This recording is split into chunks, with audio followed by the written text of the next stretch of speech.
คล้ายជាមនុស្សដែលខ្លួនឯងគោរពនៅចុងបញ្ចប់នៃជីវិតអ្វីដែលសំខាន់មិនមែនថាអ្នកមានអ្វីច្រើនប៉ុន្មានឬអ្នកបានឈ្នះប៉ុន្មានដងប៉ុន្តែជាសំណួរមួយសាមញ្ញតើខ្ញុំអាចគោរពខ្លួនឯងបានទេសៀវភៅនេះមិនមកបង្រៀនអ្នកឲ្យល្អជាងអ្នកដទៃតែវាមកបង្រៀនអ្នកឲ្យរស់ដោយមិនខ្មាស់ខ្លួនឯងនៅពេលនៅស្ងៀមជាមួយខ្លួនឯងភាគទី1ការគោរពខ្លួនឯងមិនមកពីការសរសើរមនុស្សជាច្រើនស្វែងរកតម្លៃតាមរយៈភ្នែកអ្នកដទៃតាមរយៈការទទួលស្គាល់តាមរយៈការសរសើរប៉ុន្តែការសរសើរអាចមកនឹងទៅការរិះគន់ក៏អាចមកនឹងទៅការគោរពខ្លួនឯងពិតមកពីអ្វីដែលអ្នកធ្វើនៅពេលគ្មាននរណាមើលពីការរក្សាសន្យាដែលអ្នកបានផ្ដល់ឲ្យខ្លួនឯងភាគទី2រស់ស្របតាមតម្លៃរបស់ខ្លួនតម្លៃជីវិតគឺជាអ្វីដែលណែនាំការសម្រេចចិត្តរបស់អ្នកនៅពេលលំបាកពេលអ្នករស់ស្របតាមតម្លៃអ្នកអាចបាត់បង់អ្វីមួយតែអ្នកមិនបាត់បង់ខ្លួនឯងមនុស្សដែលគោរពខ្លួនឯងមិនប្ដូរតម្លៃដើម្បីភាពងាយស្រួលបណ្ដោះអាសន្នពួកគេដឹងថាសន្តិភាពខាងក្នុងមានតម្លៃជាងគេភាគទី3ស្មោះត្រង់ជាមួយខ្លួនឯងការកុហកខ្លួនឯងអាចធ្វើឲ្យស្រួលក្នុងរយៈពេលខ្លីតែវាបង្កើតភាពខ្វះជឿជាក់ក្នុងរយៈពេលវែងពេលអ្នកស្មោះត្រង់អ្នកអាចឈឺតែអ្នកច្បាស់អ្នកដឹងថាអ្នកឈរនៅទីណាមនុស្សដែលគោរពខ្លួនឯងមិនរត់គេចពីការពិតពួកគេប្រឈមមុខហើយកែលម្អភាគទី4គោរពខ្លួនឯងក្នុងការសម្រេចចិត្តតូចៗនៅកង់សុំការគោរពខ្លួនឯងមិនកើតឡើងពីការសម្រេចចិត្តធំតែប៉ុណ្ណោះទេវាកើតឡើងពីការជ្រើសរើសតូចរៀងរាល់ថ្ងៃនិយាយពិតដាក់ព្រំដែនគោរពពេលវេលារបស់ខ្លួនមិនធ្វើអ្វីដែលធ្វើឲ្យខ្លួនឯងសោកស្ដាយរាល់ជំរើសតូចកំពុងសាងសង់រូបរាងមនុស្សដែលអ្នកកំពុងក្លាយជាភាគទី5ឈប់រស់ដើម្បីបំពេញចិត្តគេពេលអ្នករស់ដើម្បីបំពេញចិត្តគេអ្នកនឹងបោះបង់អំណាចលើជីវិតរបស់ខ្លួន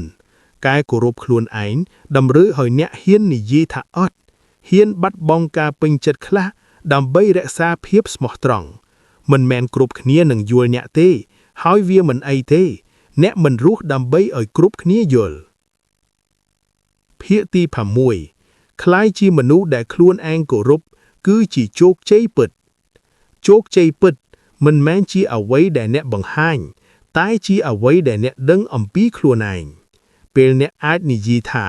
ខ្ញុំបានធ្វើអ្វីត្រឹមត្រូវតាមអ្វីដែលខ្ញុំជឿនោះហើយគឺជាជីវិតដែលមានតម្លៃទោះមិនមានការសរសើរក៏ដោយបិទសៀវភៅសូមសួរខ្លួនឯងថាតើប្រសិនបើគ្មាននរណាមើលតើខ្ញុំនៅតែធ្វើអ្វីដូចថ្ងៃនេះទេបើចម្លើយគឺបាទនោះអ្នកកំពុងរស់ដោយការគោរពខ្លួនឯងហើយសូមចាំថាអ្នកមិនត្រូវក្លាយជាមនុស្សល្អបំផុតដើម្បីមានតម្លៃទេអ្នកត្រូវក្លាយជាមនុស្សពិតដើម្បីគោរពខ្លួនឯងស៊េរីនេះមិនបញ្ចប់នៅទីនេះទេវាបន្តក្នុងចម្រិតតូចដែលអ្នកធ្វើរៀងរាល់ថ្ងៃសិល្បៈនៃការអត់ធ្មត់និងការរីកចម្រើនក្នុងពិភពលោកដែលអ្វីៗកើតឡើងលឿនមនុស្សជាច្រើនចង់បានលទ្ធផលភ្លាមចង់ឃើញជោគជ័យឆាប់ចង់ឈានដល់គោលដៅដែលមិនចង់រងចាំប៉ុន្តែការពិតមួយដែលមនុស្សជោគជ័យទាំងអស់ដឹងគឺអ្វីដែលមានតម្លៃតែងតែចំណាយពេលសៀវភៅនេះមិនមកបង្រៀនអ្នកឲ្យរងចាំដោយឥតន័យតែវាមកបង្រៀនអ្នកអត់ធ្មត់ដោយមានទិសដៅហើយរីកចម្រើនដោយមិនបាត់សង្ឃឹមភាគទី1ហេតុអ្វីការអត់ធ្មត់คล้ายជាកម្រមានសពថ្ងៃយើងអាចទទួលបានអ្វីភ្លាមព័ត៌មានអាហារការកម្សាន្តការឆ្លើយតបភាពងាយស្រួលនេះធ្វើឲ្យយើងមិនសូវអត់ធ្មត់មិនសូវអាចរងចាំមិនសូវអាចធ្វើអ្វីយូរដោយមិនឃើញលទ្ធផលតែជីវិតពិត មិនដំណើរការដូចប៊ូតុងទេវាដំណើរការដូចការដាំដើមឈើដែលត្រូវការពេលទឹកនិងការថែទាំការអត់ធ្មត់មិនមែនជាការឈប់តែជាការបន្តដោយមិនទាន់ឃើញផ្លែភាគទី2ការអត់ធ្មត់មិនមែនជាការរងចាំអសកម្មមនុស្សជាច្រើនច្រឡំថាការអត់ធ្មត់គឺការអង្គុយរងចាំឲ្យអ្វីមួយកើតឡើងប៉ុន្តែការអត់ធ្មត់ពិតគឺការធ្វើអ្វីត្រឹមត្រូវរៀងរាល់ថ្ងៃទោះមិនមានអ្នកណាមើលទោះមិនមានការសរសើរវាជាការរក្សាវិន័យនៅថ្ងៃដែលអ្នកមិនមានអារម្មណ៍ចង់ធ្វើវាជាការបន្តនៅថ្ងៃដែលអ្នកសង្ស័យខ្លួនឯងការអត់ធ្មត់គឺសកម្មភាពស្ងៀមស្ងាត់ដែលបង្កើតលទ្ធផលធំភាគទី3រីកចម្រើនយឺតមិនមែនមានន័យថាបរាជ័យនៅពេលអ្នកមើលអ្នកដទៃដែលទៅមុខលឿនអ្នកអាចចាប់ផ្ដើមសួរខ្លួនឯងថាហេតុអ្វីខ្ញុំយឺតបែបនេះតែការរីកចម្រើនមិនមានល្បឿនតែមួយទេមនុស្សនីមួយៗមានពេលវេលាផ្ទាល់ខ្លួន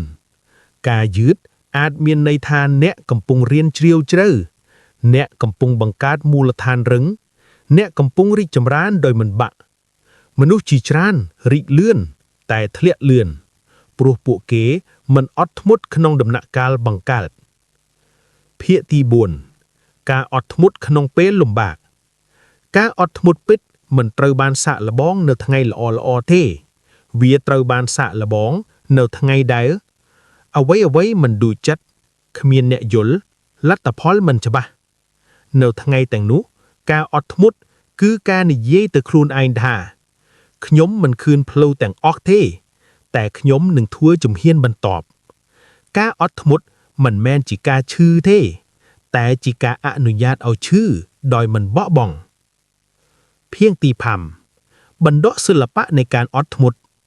1ផ្ដោតលើដំណើរមិនមែនតែលទ្ធផលពេលអ្នកស្រឡាញ់ដំណើរការរងចាំនឹងមិនធ្ងន់ទៀតទេ2បំបែកគោលដៅធំជាជំហានតូចធ្វើឲ្យការអត់ធ្មត់คล้ายជារឿងអាចធ្វើបាន3រំលឹកខ្លួនឯងថាកំពុងរីកចម្រើនសូម្បីតែការមិនបោះបង់ក៏ជាការរីកចម្រើនដែរ4កុំប្រៀបធៀបពេលវេលារបស់អ្នកមិនយឺតទេវាគ្រាន់តែខុសពីអ្នកដទៃភាគទី6ការអត់ធ្មត់និងជីវិតដែលមានន័យជីវិតដែលមានន័យមិនមែនជាជីវិតដែលអ្វីកើតឡើងលឿនទេតែជាជីវិតដែលអ្វីកើតឡើងដោយមានហេតុផលការអត់ធ្មត់បង្រៀនអ្នកឲ្យទុកចិត្តលើដំណើរទុកចិត្តលើខ្លួនឯងទុកចិត្តថាអ្វីដែលអ្នកកំពុងធ្វើមិនសោះសល់ទេអ្វីកំពុងរីកទោះអ្នកមិនទាន់ឃើញបិទសៀវភៅសូមដកដង្ហើមជ្រៅសូមនិយាយទៅខ្លួនឯងថាខ្ញុំមិនប្រញាប់ខ្ញុំមិនបោះបង់ខ្ញុំកំពុងរីកចម្រើនតាមល្បឿនរបស់ខ្ញុំសូមចាំថាការអត់ធ្មត់មិនមែនធ្វើឲ្យអ្នកយឺតទេវាធ្វើឲ្យអ្នកទៅឆ្ងាយជាងជីវិតមិនចាំបាច់ល្អឥតខ្ចោះតែត្រូវមានទិសដៅមនុស្សជាច្រើនរងចាំថ្ងៃមួយដែលខ្លួនឯងល្អឥតខ្ចោះទើបចាប់ផ្ដើមរស់ទើបចាប់ផ្ដើមសុបិនទើបចាប់ផ្ដើមធ្វើអ្វីធំប៉ុន្តែជីវិតមិនដែលរងចាំឲ្យអ្នករួចរាល់ទេវាចាប់ផ្ដើមនៅពេលអ្នកសម្រេចចិត្តថានឹងទៅមុខទោះមិនទាន់ល្អឥតខ្ចោះក៏ដោយសៀវភៅនេះមិនមកបង្រៀនអ្នកឲ្យក្លាយជាមនុស្សគ្មានកំហុសតែវាមកបង្រៀនអ្នកឲ្យរស់ដោយមានទិសដៅទោះជាមានកំហុសក៏ដោយភាគទី1ហេតុអ្វីការស្វែងរកភាពល្អឥតខ្ចោះធ្វើឲ្យយើងជាប់គាំងការចង់ល្អឥតខ្ចោះស្ដាប់ទៅដូចជារឿងល្អប៉ុន្តែជាច្រើនដងវាជាអ្វីដែលរារាំងការចាប់ផ្ដើមពេលអ្នកគិតថាខ្ញុំមិនទាន់ល្អគ្រប់គ្រាន់អ្នកនឹងពន្យាពេលអ្នកនឹងខ្លាចកំហុសអ្នកមិនហ៊ានសាកល្បងជីវិតដែលរងចាំភាពល្អឥតខ្ចោះជាជីវិតដែលមិនបានរស់ព្រោះការល្អឥតខ្ចោះមិនមែនជាគោលដៅពិតទេវាគ្រាន់តែជារូបភាពដែលមិនមានថ្ងៃមកដល់ភាគទី2ទិសដៅសំខាន់ជាងភាពល្អឥតខ្ចោះអ្នកមិនចាំបាច់ដឹងទាំងអស់មុនចាប់ដើមអ្នកត្រូវដឹងតែតើថាអ្នកកំពុងទៅណាទ tự đáy chuốiเอาแนะสำเร็จเจ็ดกันแต่งี้ปฏิเสธเอาไว้ได้มันสำคัญอดทมุดเนอเป้ลมบากมนุษย์ได้เมียนtự đáyอาจบัดบองเพลยแต่พวกเก๋อาจตรลับหมกวิ่งเพราะพวกเก๋ดังทาครูนไอ้กำปุ้งตื่นหนาเพียตีใบตัวตู้ยอกเพียบมันละอ้ออัดจ่อระบอกครูนณคือมนุษย์มันแม้นมาสินณหนึ่งเถือเคาะณหนึ่งผลิตณหนึ่งอ้อกำลังกาตัวตัวยอกเพียบมันละอ้ออัดจ่อมันแม้นจีกาจอกจางเทใต้จีกายุลโปรมทานแนอาจเรียนหนึ่งกายลำอมนุษย์ได้ตัวตัวยอกครูนไอ้มันขจัยกระจายท่ามปุลโครงการและกำหอปุเกปลายท่ามปุลนุดำใบเตยมุกเพียตีบุญรอกตื้อได้ชีวิตเจสไดน์ตื้อได้มันจำใบถมมันจำใบจุบะลอสจีนิดวิอาชีสำนุอดูจีขยมจองคลายจีมนุษย์ประเภทนาตาเอาไว้เมียนในสำหรับขยมแต่ขยมจองเอาชีวิตขยมเมียนอารมณ์อย่างโดยมาเด็ดเปลวเนเมียนจำลอยแต่งนี้ซุ่มใบใต้จมเฮียนโต้ก่อนนอมแนะตือมุกขนงตือได้ตรำเตอเพียงที่ปรำด่าตือมุกตัวมันตวนจะบ้ามนุษย์จิจรานมันด่าตือมุกเพราะมันตวนเคยเพลย์เตียงมูลปังตายชีวิตบังหันเพลย์ตามจุมเฮียนเดแนะด่ากาตือมุกตัวมันตวนจะบ้าละอ้อเจียงกาช่อโรงจำเพียบละอ้ออัดจ่อจุมเฮียนโต้ได้เพื่อได้เจ็ดปิดอาจนอมเตยกาพลัดพโดถมเพียงตีประมุยชีวิตเมียนtựได้น้อมเตยสั้นแต่เพียบขังกระนองเปลเนะเมียนtựได้เนะมันไตรเปรียบเทียบครวนอางเจนิกเนะมันภัยคล้ายกาเขาขนีเนะมันสังคึมงีเดปรูเนะดึงทาเนะกำปุงรุกตามชีวิตระบบเนะมันแม้นระบบเนะดอตีนูหายจีสั้นแต่เพียบได้การล้างปีกาดึงทาเนะกำปุงดาเพลยระบบเนะบัดเสียวไทยโสมซัวครวนไอทาไทยนี้ขยมเตยทัวจุ่มเฮียนโตยหน้าดำใบเตยมุกนองตึกได้แต่ขยมเชื้อเนะมันเตยละออึดจ่อดำใบจับดามเนะเตยแต่จับดามดำใบคลายจีละอประสาชีวิตมันจำใบละออึดจ่อตายเตยเมียนตื้อได้โรเนเปลปัจจุบันโดยมันพยอนาคตมนุษย์จิตรานโรเนทั้งไงนี่แต่จัดในทั้งไงสายหรือทั้งไงกลายเรียงกายเนตีนี่ปนตายกลมนึดรถเตอโรกกาพรุยบารมกาไผคล้ายนั้นสำนัวแดมันตวนมีนจำลายซิวเผานี่มันหมอกปรับเนะเอาชบกึดอนาคตเตตายวีหมอกบังเรียนเนะเอารุ่นเนทั้งไงนี่โดยมันเอาอนาคตลวดสันติเพียบระบาดเนี่ยเพียกตีมวยเฮ็ดเอาไว้ยังไผอนาคตมันแม่นจีเรื่องอากระปอนตายวีมันประกอบมนุษย์ไผ่พวกเกจ้องกรุบกรองเอาไว้ได้มันอ้ายกรุบกรองพวกเกจ้องดังถ้าเอาไว้หนึ่งกาดหลังมุนเวียกาดหลังกาไผ่อนาคตมันแม่นมอกปีอนาคตเต้เวียมอกปีกุมนัดได้เยื่องบังเกิดเนื้อขนมเปลปัจจุบันเปลเนี่ยโยลจำหน่ายนี้เนี่ยหนึ่งดังถ่าสั้นแต่ผีบก็อายกาดหลังเนเปลนี้พองได้เพียกตีปีเปลปัจจุบันคือเชียก่อนไล่แต่หมวยได้มีนชีวิตอาตัยตะกาลบานก่อนล่องพอดอนาคตมันต้อนมอกดอลมีนแต่เปลนี่ได้แน่อายดอกดังหามสดับเมิลหนึ่งรัวป้นแต่มนุษย์ชิจรานเคาะคานเปลนี่ปลัวปัวเก๋รัวในขนงกบาลมันเมนขนงชีวิตการรัวเนเปลปัจจุบันมันแมนจีกามันเกิดแต่จีกามันอนุญาตเอาให้กลุ่มนิดลวดอารมณ์ระบะแหน่เพียกตีใบเพียบปรุยบารมจีการัวเนอนาคตมุนเปลเวียหมอกเปลเนะปรุยบารมเนะกำปุงรัวขนงปัญหาได้มันต้อนเกิดเนะชือมุนเปลเมียนมูลเหตุเนะไผมุนเปลเมียนกรวธนะนี่มันแม่นจีการีบจอมคล้วนเตเวียจีกาจำนายทามปุลดอยขมิ้นลัตพอลการีบจำคือสกรรมกาปรวยบารอมคือกากึดรงเวลดอยขมิ้นดำนอสรายการร่วมเนื้อเปรปัจจุบันช่วยแนะบอมใบจำหน่อยนี่ ភាគទី4តាធ្វើដោយម្ដេចដើម្បីត្រឡប់មកពេលនេះ 1. ដកដង្ហើមដោយដឹងខ្លួនដកដង្ហើមចូលជ្រៅជ្រៃហើយដកចេញយឺតសួរខ្លួនឯងថាឥឡូវនេះខ្ញុំនៅទីណាផ្ដោតលើអីដែលកំពុងធ្វើពេលញ៉ាំឲ្យដឹងរសជាតិពេលដើរដោយដឹងជំហានសម្គាល់គំនិតដោយមិនវិនិច្ឆ័យគំនិតនឹងមកនឹងទៅអ្នកមិនចាំបាច់ជឿគំនិតទាំងអស់សួរខ្លួនឯងថាតើខ្ញុំអាចធ្វើអ្វីបានឥឡូវនេះជំហានតូចនៅពេលនេះល្អជាងការគិតឆ្ងាយដោយគ្មានធ្វើអ្វីភាគទី5គិតអនាគតដោយមិនបាត់ពេលបច្ចុប្បន្ន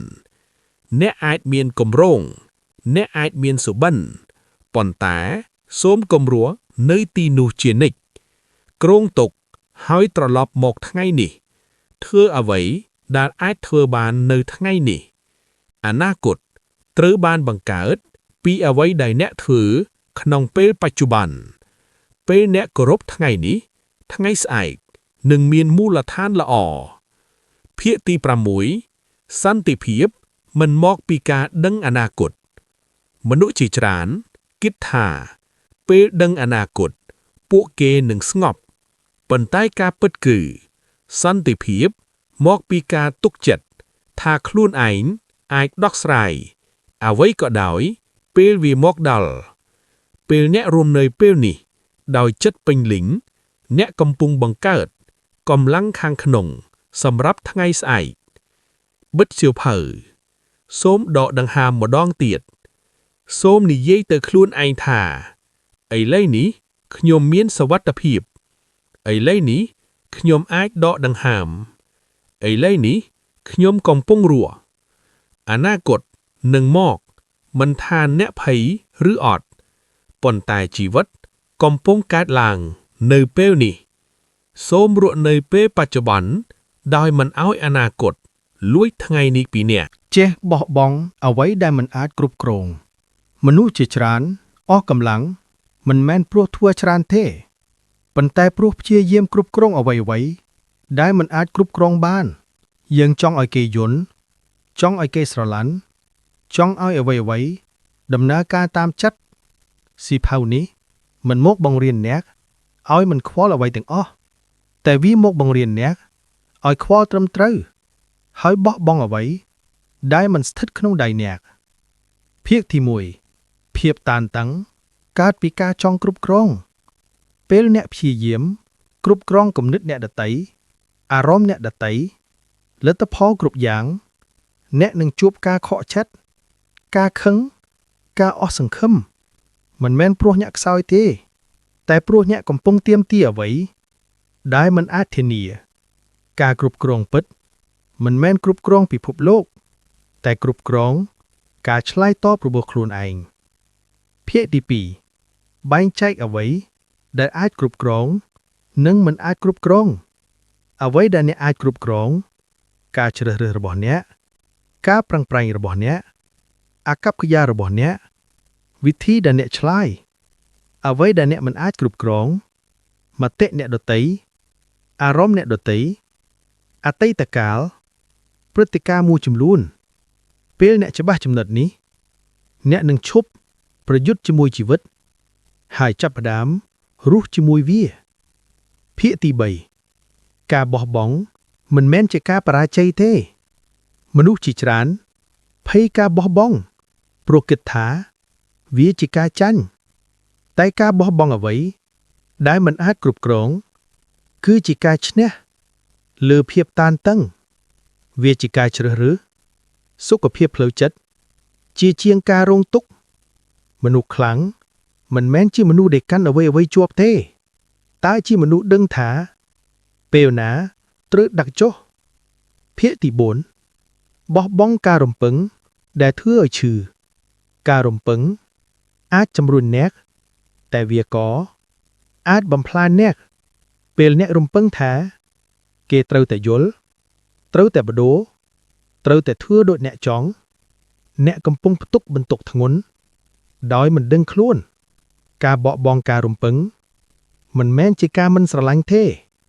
តែជាការស្រឡាញ់ដោយមិនបង្ខំភាគទី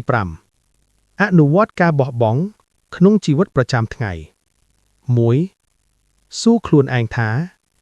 តើវាស្ថិតក្នុងការគ្រប់គ្រងរបស់ខ្ញុំទេបើមិនមែនសូមដកដង្ហើមជ្រៅហើយដាក់វាចុះ 2. ផ្ដោតលើការឆ្លើយតបមិនមែនលទ្ធផលអ្នកមិនអាចធានាលទ្ធផលតែអ្នកអាចធានាភាពស្មោះត្រង់របស់ខ្លួន 3. អនុញ្ញាតឲ្យអ្វីៗកើតឡើងជីវិតមិនតែងតែដំណើរការតាមផែនការតែវាតែងតែបង្រៀនអ្វីមួយ 4. រំលឹកខ្លួនឯងថាសុខភាពផ្លូវចិត្តសំខាន់ជាងការឈ្នះដោយបាក់ចិត្តមិនមែនជាជោគជ័យពិតទេភាគទី6ពេលបោះបង់អ្នកនឹងទទួលបានអ្វីពេលអ្នកបោះបង់អ្នកមិនបាត់បង់អ្វីសំខាន់ទេអ្នកទទួលបានសន្តិភាពថាមពលភាពច្បាស់លាស់ការយល់ដឹងខ្លួនឯងការបោះបង់បើកទ្វារឲ្យអ្វីថ្មីចូលមកជីវិតដោយមិនមានការបង្ខំបិទសៀវភៅសូមដកដង្ហើមជ្រៅសូមនិយាយដល់ខ្លួនឯងថាខ្ញុំធ្វើអ្វីដែលខ្ញុំអាចអ្វីដែលលើសពីនេះខ្ញុំនឹងដាក់ចុះជីវិតមិនត្រូវការអ្នកឲ្យកាន់អ្វីទាំងអស់ទេវាត្រូវការអ្នក